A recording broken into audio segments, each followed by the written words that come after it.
최고의 입에서 더 강한 비평이 태어납니다. 잉여사롱의 이름으로. 잉여사롱이 이번 주부터 금요일 오전 중에 여러분을 찾아갑니다. 이제 불타는 금요일을 잉여사롱과 함께 하실 수 있습니다. JTBC가 최근 뉴스룸으로 새 단장을 했습니다. 과연 이 종편 뉴스 시장을 넘어 방송 뉴스 시장에 어떤 영향을 미칠지 주목되는데요.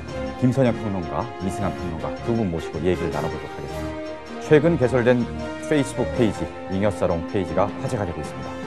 본 방송뿐 아니라 다양한 내용도 담길 예정이라고 하는데요. 많이들 즐겨주시면 감사하겠습니다. 보다 깊은 내용 2부에서 함께 얘기를 나눠보도록 하겠습니다. 2부를 하나요? 우리가 지금 뉴스도 우리 잉여사롱도 2부를 해야 될 것 같아요, 왠지. 아, 이거 진짜 네. 어색한데요? 되게 불편해 보이세요, 근데. 이렇게 더워. 지금 저희 메인 MC께서 장염 투병 중이십니다. 네, 굉장히 소원을 보여주고 계세요. 네, 아픈 와중에도 언론인의 어떤 사명을 다하기 위해서 이 자리에 나왔습니다. 네. 오늘 좀 힘이 없더라도 요즘 손석희 앵커도 좀 굉장히 힘이 없어 보여요. 그러게요. 많이 이제 연일 강행군을 해서 100분 동안 진행하다 보면 힘이 빠지거든요. 그렇죠. 야근이 보장되어 있는 거니까. 네네. 그렇게 얘기하시면 이제 손앵커 팬분들한테 좀 이제 한 소리 듣지 않을까요? 어쨌든 힘이 좀 없어 보이는데 힘을 내서 계속 저 뉴스를 잘 진행해줬으면 좋겠고요. 네. 저도 이제 오마주하는 의미에서 좀 힘없이 저도 잉여사롱 진행하도록 하겠습니다. 그런 것만 오마주. 좀 원활한 진행 솜씨 이런 거를 좀 오마주를 하시면 좋을 것 같은데. 네. 아유 요새는 좀 말도 좀 더듬고 이러시던데 손석희 앵커께서. 안경이라도 쓰고 오지 그랬어요. 지난주에 제 꽃보다 청춘 편이었는데 이 두 분 멘트가 너무 주옥 같아서 저는 거의 보니까 되게 리액션만 하고 있더라고요. 그러니까 뭐냐면 나도 분명히 얘기를 했거든.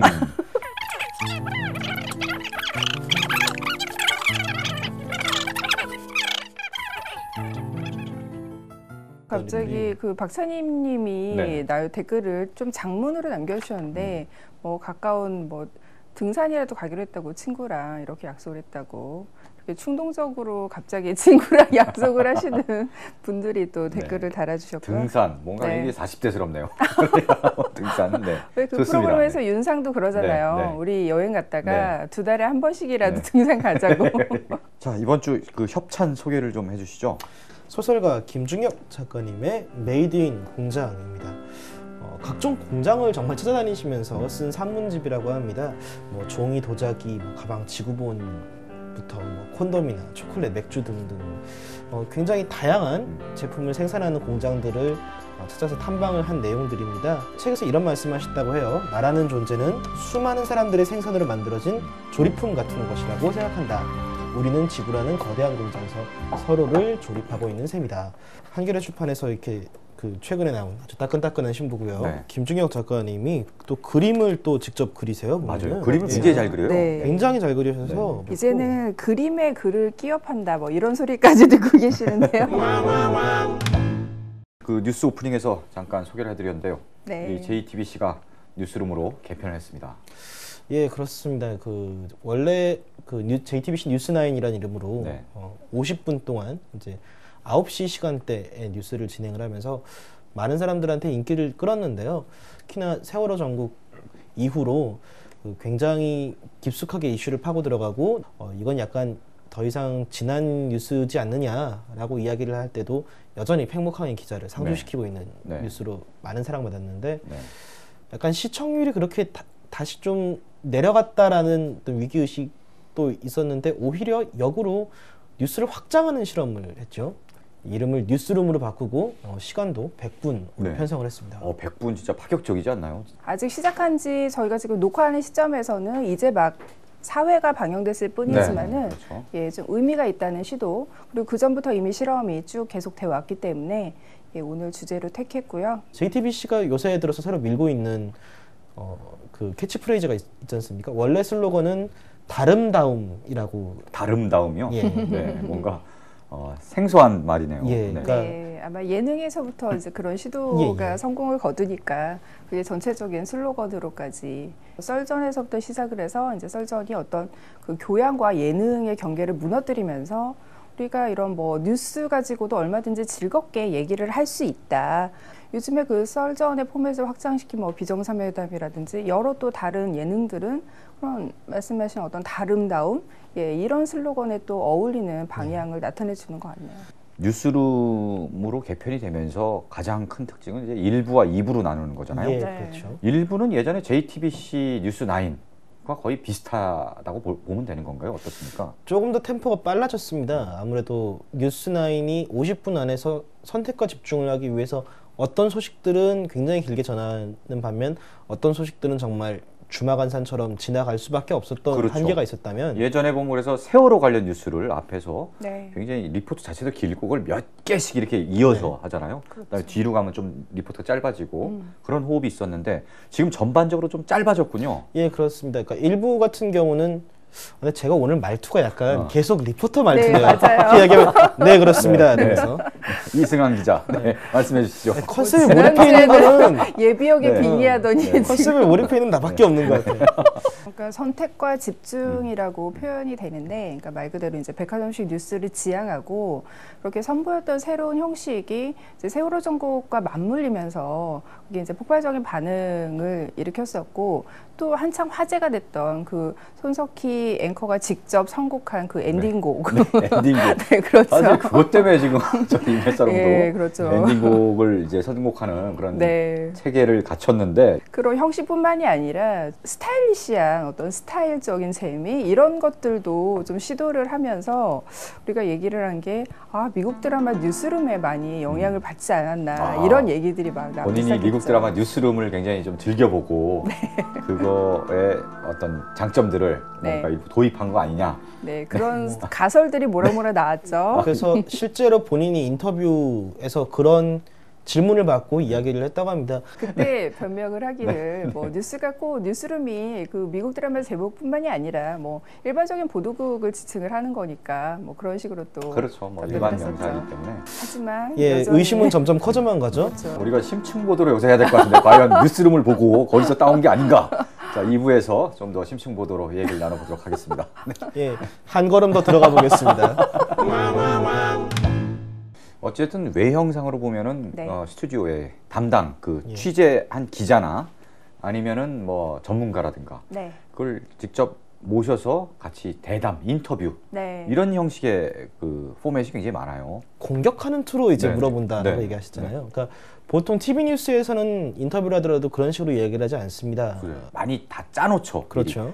물어보면 이렇게 대답하고 이게 다 맞춰놓습니다. 손석희 사장의 어떤 진행을 보다 보면은 예기치 않은 질문들이 훅 하고 들어오는 맞아요. 경우들을 볼 수 있습니다. 특히나 네. 지난 서울시장 선거 때 정몽준 후보가 당시 후보가 이제 예, 새누리당 후보로 결정이 되었을 때 가족 이야기들이 많이 나오는데 뭐 저희는 안 묻겠습니다라고 얘기하면 뭐 그렇게까지 말씀하셨는데 뭐 기왕 이렇게 되면 물어보시죠 하신 거나 다름없는데 아니요 저희는 그 질문 묻지 않도록 하겠습니다. 아내분께서 무슨 발언을 하셨던데요. 그래서 굉장히 날을 세운 질문들. 그러니까 네. 이를테면 시선 집중해서 하던 스타일이 거의 고스란히 맞아요. 옮겨왔다고 보면 네. 되는 거죠. 네. 그러니까 어떤 식으로든 원활하게 흘러가는 게 중요한 게 아니라 어떻게든 더 핵심적인 대답을 드러내는 게 중요하다라고 생각하는 어떤 그런 진행이 좀 들어가 있는 건데 요거를 장점으로 보면 그렇게 볼 수도 있고 단점으로 보면 조금 뉴스치곤 좀 자극적이지 않느냐라는 지적도 있었었고요. 근데 저는 그런 게 좀 필요하다고 봐요. 지금까지 뉴스는 너무 그냥 무난하게 적당히 그냥 서로 봐준 거죠. 그렇죠. 깊이 있는 얘기까지 못 들어가고 여기서 그냥 한 요만큼 그냥 서로 요 정도에서 타협을 하는 건데 네. 손석희 앵커의 그런 태도, 전국을 찌르는 예기치 않은 질문, 돌발 질문 등 이런 것들은 오히려 이제 그렇게 포장되지 않은 진실에 가장 근접하고 접근하려는 그런 태도이기 때문에 그런 질문으로 끌어내고자 하는 메시지가 과연 무엇인가 여기에 좀 더 집중을 해야 된다라는 생각이 들어요. 그 제가 느끼는 뉴스9의 특징 그 시절부터 지금 뉴스룸까지 네. 이어져 오고 있는 기조는 정말 집요하게 어떤 사안을 잡으면요. 네. 정말 집요하게 예. 보도합니다. 보통 그렇죠. 뉴스들이 네. 뭐가 어떤 세월호든 뭐든 큰 사건이 나면은 막 몰려들어서 보도를 엄청나게 쏟아냅니다. 그러다가 조금 막 길어봐야 뭐 1, 2주일 지나면은 이건 더 이상 뉴스가 아니야. 뭐 새로울 게 나올 게 없어 하고 싹 빠져요. 근데 이 손석희 뉴스의 특징은 끝까지 네. 세월호를 지금까지도 이제 계속 예. 보도하고요. 엊그저께 굉장히 인상적인 멘트를 했습니다. 그 세월호 보도를 또 하면서 네. 여러분 지겨우십니까? 세월호를 보도를 계속해서 지겨우십니까? 하지만 우리는 지금까지 이 세월호 참사에 대해서 어떠한 것도 알아낸 게 없고 지금까지도 왜 침몰했는지도 밝혀진 게 없습니다. 이런 상황에서 이걸 계속 보도하고 추적해야 하는 게 우리의 사명이라고 생각합니다. 라고 이제 뉴스를 전하는데 네. 그 진심과 진정성이 정말 와닿더라고요. 그렇죠. 예, 말만 하지 예. 않고 그걸 실제로 뉴스로 보여주기 때문에 진정성이 정말 공감이 되는 거죠. 그 세월호 네. 보도가 계속 되고 있다라는 얘기가 나와서 하는 얘기인데 이 김관 기자가 아주 주소를 글로 옮겨도 될 정도로 항상 거기에 상주를 하고 있지 않습니까? 네. 예, 참 이게 네. 사실은 웃으면 안 되는 이야기긴 한데 네. 처음 내려갔을 때 얼굴하고 네. 지금 얼굴하고 보면 바닷사람이 다 됐어요. 얼굴만 보면. 시꺼매지고 예. 비가 오면 비를 맞고 뭐 네. 얼굴이 홀쭉해졌어요. 원래 다른 기자로 좀 교체를 해서 내려보내려고 했는데 네. 김관 기자를 워낙 신뢰하고 의지하고 있기 때문에 네. 김관 기자를 남겨달라고 네. 요청을 했고 네. 차비심 없는 손석희 사장이 네. 실종자 가족이 원한다면야 네, 네. 김관 기자를 남기는 게 맞지 않겠느냐 하면서 남기기로 결정을 했죠. 또 본인이 굉장히 이 해당 이슈에 대해서 무게감이나 사명감을 가지고 이야기를 하고 있어요. 그러니까 그렇죠. 개인 SNS에 올린 사진이었는데 최근에 이제 팽목항이 다시 좀 추워졌답니다. 처음 내려갔을 때만 해도 완연한 봄이 아니어서 추워서 다들 담요를 덮고 있었다고 해요. 근데 말하자면 추웠을 때를 지나서 더워졌다가 다시 추워질 때까지 아직도 실종자 가족들이 어떤 가족들을 못 찾고 있는 모습들에서 굉장히 어떤 가슴이 아팠다라는 이야기를 또 SNS에 올려서 화제가 되기도 했고요. 네, 분당 시청률 이런 걸 따지면 네. 김관 기자가 딱 화면에 등장할 때 네. 치솟지 않을까라는 확신을 저는 손석희 가지고 앵커 있습니다. 이후에 네. 또 스타 기자로군요. 김관 그렇죠. 기자가. 네. 예. 이게 참 슬픈 이야기지만 보통 이제 스타 기자들은 그런 굉장히 비극적인 상황에서 무게중심을 잘 잡고 꾸준히 좋은 취재를 하는 기자들 어떤 그런 현장에서 탄생을 하니까요. 우리가 지금은 이렇게 김관 기자 개인에 대해서 이야기할 땐 좀 웃습니다만 사실 이게 웃기면서도 굉장히 슬픈 이야기인 거죠. 네. 예전에 뭐 박대기 기자도 생각납니다. 그렇죠. 눈이 오는데 예. 눈을 계속 맞으면서 그 리포터니까 이름도 박대기고 그 이메일 주소가 아마 웨이팅 파일. 그렇죠. 예. 빵 터진 거죠. 그래서 완전히 박대기 기자도 뭔가 좀 진지한다기보단 그런 여러 가지 상황이 코믹하게 어우러지면서 네. 이제 스타 기자가 된 그렇죠. 경우도 또 특이할 만한 코너가 이제 팩트 체커라는 네. 그렇습니다. 네. 팩트 체커 같은 경우는 이제 뭐 유명 인사들의 말이나 네.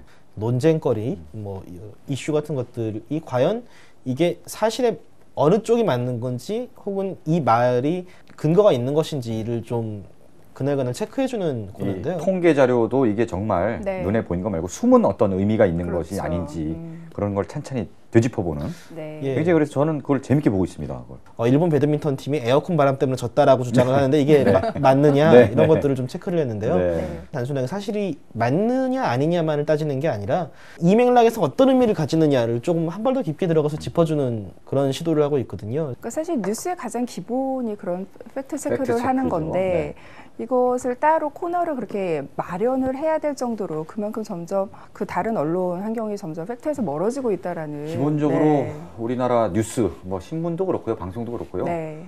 뭐 정부가 됐든 네. 어디서 뭘 자료를 주면은 네. 정보 자료를 주면은 그걸 크게 이렇게 의심하지 않고 보통 믿어버리는 성향이 있습니다.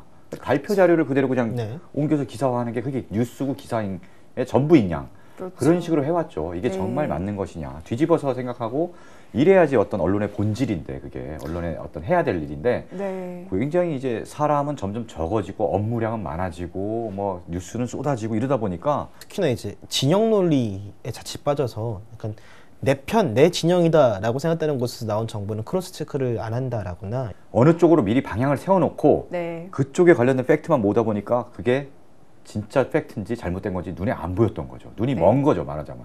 목적을 갖고 이제 몰다 보니까 그렇게 해서 내린 실수 내지는 네. 뭐 데스크에서도 그런 식으로 뉴스를 만들어 오게 쫀다든지 네. 그래서 이 코너에서 다시 한번 그 손석희의 그 뉴스룸 덕후설이 제기가 되는데요.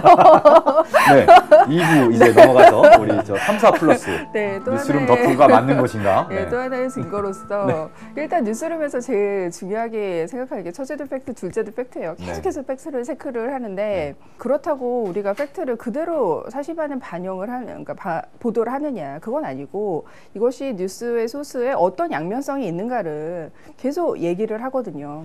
그러니까 하나의 팩트가 이쪽 시각에 따라서 어떻게 해석이 될 수 있는지, 얼마든지 해석이 바뀔 수가 있다라는 거를 이제 뉴스룸에서 이제 직접 원칙으로 들려주고, 그 손석희 뉴스룸에서도 그런 팩트 체크를 통해서 보여주는 그런 뭐 팩트라는 것이 얼마나 다양한 시각에 의해서 재해석될 수 있는가, 이런 것들을 시청자로 하여금 알게 해주고 판단하게끔 도와주는 거, 이런 것도 이제 좀 미드 뉴스룸에서 영향을 받은 게 아닌가 싶어요. 그 좀 재밌는 얘기를 해보자면은 손석희 사장은 이렇게 자신이 뉴스룸을 이렇게 드라마 뉴스룸을 본 적이 없고 자신은 오로지 좋은 저널리즘을 구현하기 위한 그 마음밖에 없다라고 이야기를 하지 않습니까?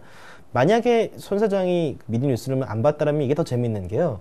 제작자이자 각본가인 에런 서킨이 그런 얘기를 한 적이 있어요. 그러니까 이게 굉장히 이상화된 뉴스고, 어떤 과거 뉴스를 만들어 갖고 지금도 좋은 뉴스를 만들고자 하는 어떤 그 업계 종사자들에게 바치는 헌사다라고 이야기를 하죠. 그러니까 굉장히 미화된 형식의 어떤 뉴스인 거죠. 그런데 그런 미화된 버전의 뉴스가 나오는 드라마를 보고 영향을 받았구나라고 생각이 들 정도라면은 이상적인 저널리즘이라는 거에는 사실 어떠한 명확한 방향성이나 답이 나와 있고 손석희 사장이 시도를 했다라는 식으로도 해석을 할 수 있죠. 물론 이거는 자유주의자적인 시선에서 하는 이야기입니다만 보수적인 분들은 또 다르게 볼 수 있겠죠. 그 제일 유명한 것이 그 뉴스나인이 런칭이 되면서 그렇죠. 그 뉴스룸의 그 유명한 그 스틸 사진이 있어요. 예. 그 대표적인 사진. 뉴스나인을 진행하기로 결정이 되면서 새로 찍은 스틸입니다. 보면은 구도가 굉장히 유사한 걸 보실 수가 있죠. 네. 여기서부터 많은 사람들이 손석희 사장이 알고 보니까 뭐 뉴스룸 덕후인 게 아닌가 네. 이런 이야기를 좀 했습니다. 미드 뉴스룸 같은 경우는 좀 약간 뉴스 쇼의 성격이 좀 가미가 돼 있어요. 그래서 이제 그 굉장히 불꽃 튀는 토론도 많이 이루어지고 편집도 굉장히 빠르고 막 이런 그 뉴스 쇼인데, 뉴스나인에서 이제 보여주는 어떤 백화점식 기존의 뉴스 스타일이 아니라 편집도 좀 어느 정도 유연하고, 그리고 뭐 어쩔 때는 심층 인터뷰가 이루어지기도 하고 또 날카로운 토론이 있고, 특히 이제 뉴스나인이 그때 그 시도하고자 했었던 어떤 공정한 언론 정신, 이런 것들이 뉴스룸이 지향하고 있는 어떤 언론 철학과 완전히 맞아떨어지기 때문에 같이 비교를 하게 된 거죠. 네. 가장 이제 그 저는 심증을 갖고 있는 거는 이제 세월호 참사가 일어났을 때 그 언론이 그 재난 보도를 할 때 가장 기본적인 언론의 윤리도 지키지 않고 엄청난 속보 경쟁으로 오보를 양산을 해놨잖아요. 그러니까 그런 거에 대해서 손석희 기자가 사과의 말로 오프닝을 연 그런 뉴스가 있었어요. 네네. 어떤 선배 언론인으로서 그런 좋은 언론 환경을 만들지 못한 데에 대해서 내가 반성하고 사과를 한다라는 표현을 했었는데요. 이게 사실 미드 뉴스룸에서 가장 유명한 에피소드 중에 하나예요. 시청률만 중시했었던 톱 앵커 주인공인 윌 맥커보이가 공정한 진실을 보도하기 위한 어떤 진정한 언론의 정신을 다시금 깨달으면서 자신의 지난 그 모습에 대해서 사과 방송으로 그 뉴스나이트라는 새 프로그램을 시작을 하거든요. 그 손석희 사장이 이야기했던 그 사과의 논조를 보면은 그 뉴스룸에서 윌이 얘기했던 그 사과의 논조와 굉장히 흡사하게 흘러가요. 그래서 비교를 해보면 거기에서 아마 또 하나의 평행 이론이 생기지 않을까. 예, 그 네. 제가 알기로는 JTBC 그 홍보 담당하시는 분께서도 잉여사령을 종종 보시는 걸로 알고 있는데. 아, 그래요? 네. 과연 왜냐하면 썰전을 위협하고 있으니까 지금. 네. 아니야, 우리가 자주 다뤄서 그래. JTBC를.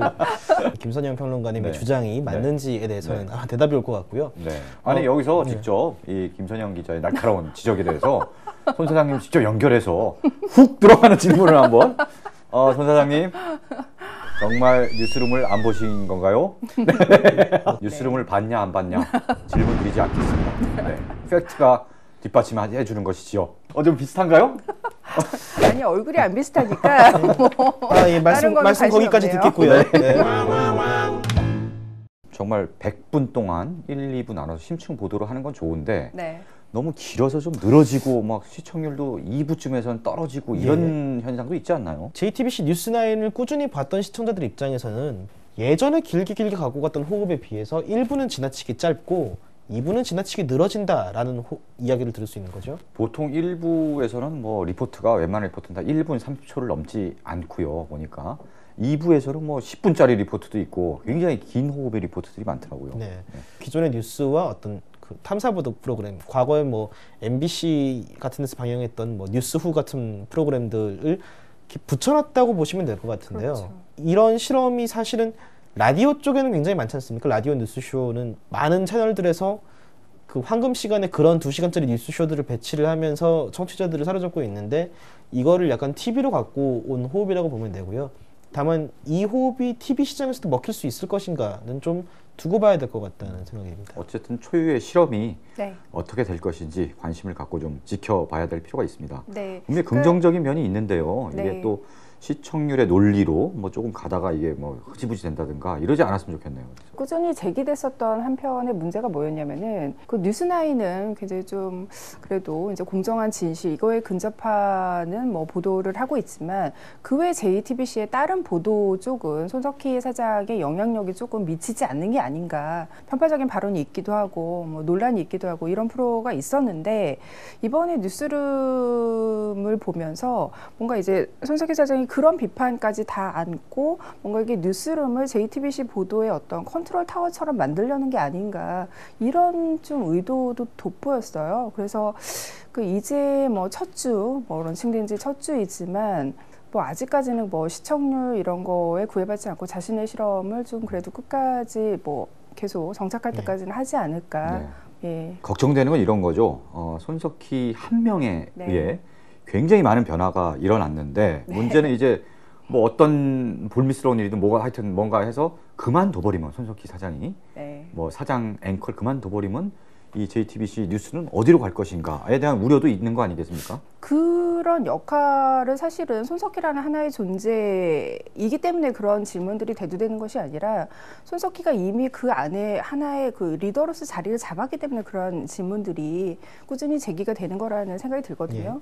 그리고 실제로 손석희 사장이 이제 그 뭐 뉴스룸을 런칭하면서도 계속 강조를 한 것이 나는 원오브 댐일 뿐이다. 그러니까 언론의 가치를 뭐 실현해 나갈 것이다라고 강조를 한 데서도 그러니까 굉장히 자신의 어떤 개인의 뭐 한 사람으로서의 각성으로만 끝나는 것이 아니라 그런 저는 리더의 역할, 뭐 특히 세월호 전국 이후에 더더욱 우리 사회의 어떤 리더십에 대한 어떤 의문들, 질문들이 많이 생겨났는데 그러한 어떤 뭐 언론인을 넘어서 하나의 이제 책임 있는 리더로 성장하는 그런 모습도 또는 저는 이런 손석희의 JTBC 행보를 통해서 보인다라는 생각이 들어요. 요새는 본방도 본방이지만 요새 젊은 층이나 뭐 이제 VOD라든지 요새 뭐 포털 네이버라든지 이런 데 보면 뉴스를 다 꼭지별로 이제 동영상을 볼 수 있습니다. 저도 그걸 통해서 봤고요. 그래서 그걸 통해서 보는 분들이 꽤 많다고 해요. 지금도 홈페이지에 들어가면은 그날의 뉴스를 통으로 이제 그 무료 재방송을 볼 수 있게 해주거든요. 물론 그건 다른 방송사들도 다 마찬가지인데 뉴스는 보통 VOD에서 돈을 안 받는데 그 뉴스 VOD 소비가 다른 방송사들에 비해서 JTBC가 굉장히 높은 걸로 알고 있어요.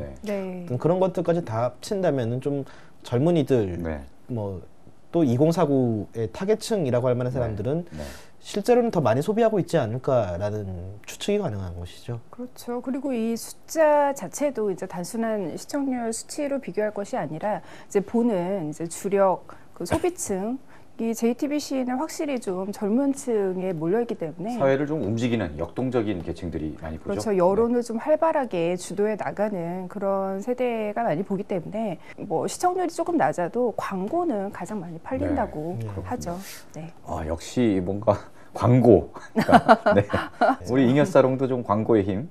아까 맨 처음에 광고도 했는데 여러분들이 많이 좋아요 눌러주시고 주변에 전파를 많이 해주시면은 저희도 조금 더 이제 여유 있는 환경에서 할 수 있지 않을까. 그러니까 이 페이스북 페이지 좋아요 지금 저 아직 1000을 못 넘었어요. 이게 지금 저희가 이제 수십만이 돼야지 저 장수 막걸리 PPL도 들어오고 그렇죠. 광고도 들어오고. 저희 러닝타임이 보통 30분 내외인데 네. 이제 100분 가려면 아직 멀었거든요. 네, 저희가 그냥 시청자 여러분들 네. 저희 5명을 더 끌어들이시면 저희가 그 골드 등급으로 승부를 해드리고요.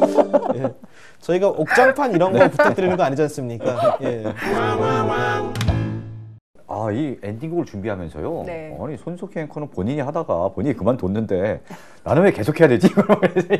엔딩곡 고르는 것도 이게 만만치 않습니다. 아까 저희가 얘기했잖아요. 네. 그 JTBC 뉴스의 어떤 장점 중에 하나가 끈질긴 것. 네. 그러니까 자신들이 먼저 발굴한 것이 아니더라도 이제 끈질기게 쫓아가서 끝을 네. 보는 것. 그러니까 서정민 기자님도 이제 끈질기게 한번 끝을 보시는 것도 좋지 않을까. 알겠습니다. 네. 그 오늘 엔딩곡은 라디오헤드의 No Surprise 있습니다. 아, 진짜 네. 좋은 음악이지 않아요? 근데 이 가사가 여기 아주 그냥 딱 이런 내용이 있어요. 당신은 몹시 피곤하고 불행해 보여요. 정부는 우리를 실망시키죠. 굉장히 정부가 우리를 힘들게 하는 거예요. 그래서 여기서 정부는 그들은 말하지 않아요. 우리를 위해 말하지 않는다. 정말 정부가 우리 국민들의 이익을 대변하지 않고 자기네들의 어떤 있는 계층만 대변하고 뭐 담배값이나 올리려고 그러고 네, 그런 상황에서 결국은 이 노래에서는 어떤 불안이나 놀라움도 없기를 with no alarms and no surprises 이게 사실은 약간 포기하는 거예요. 그래서 이 노래가 자살을 암시하는 거 아니냐 뭐 이런 얘기도 있는데 우리는 포기하지 말고 어떤 언론, 뉴스가 계속 정부를 감시하고 계속 많은 놀라움과 어떤 그 서프라이즈 이런 걸 계속 국민들에게 주면서 어떤 정부가 제대로 할 수 있는 그런 감시견 역할을 충실히 해야 된다라는 기대와 바람을 담아서 네. 노 서프라이즈를 골랐습니다. 아, 좋은 곡이네요. 네. 사실은 그냥 제가 좋아하는 곡인데 가사를 보니까 대충 끼워 맞출 수 있겠더라고. 진짜 이런. 네. 오늘 이제 엔딩곡 들으면서 저희 잉여사롱은 오늘도 최선을 다하겠습니다. 아니죠. 그렇게 그거 아니에요. 아니죠. 이것으로 오늘의 잉여사랑을 마치겠습니다. 네. 저희는 다음 주에도 최선을 다하겠습니다. 그렇군요. 이거지. 네, 수고하셨습니다.